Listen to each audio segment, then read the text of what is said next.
Continuing our discussion of logarithmic functions, we're going to be looking at another example problem where we evaluate two different types of equations. So we have log of x, which is equal to log base 10, or log of x with a base of 10, and we have ln of x, which is equal to the log of x with a base e. So the main thing here is that if you don't see a base that's defined, then it is assumed that the base is 10. And for the natural logarithm, it is assumed that the base is e. And so we can go ahead and look at our example problem. We want to evaluate log of 1 over 100.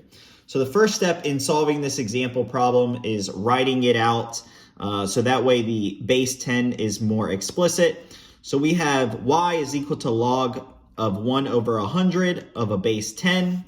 And so in order to solve this example problem, we can go ahead and use the b raised to the y, which is equal to x form.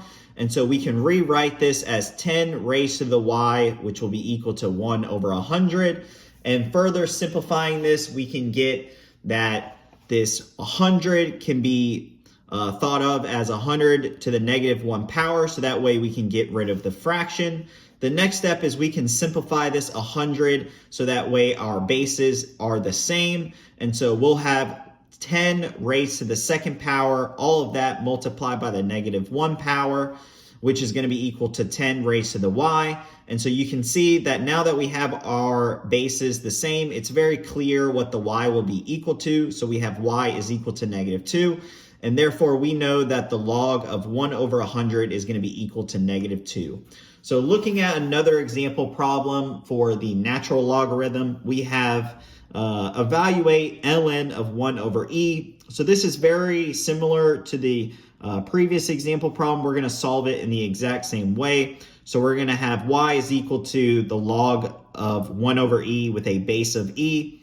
We're going to take this e and raise it to the y power, which will be equal to our 1 over e.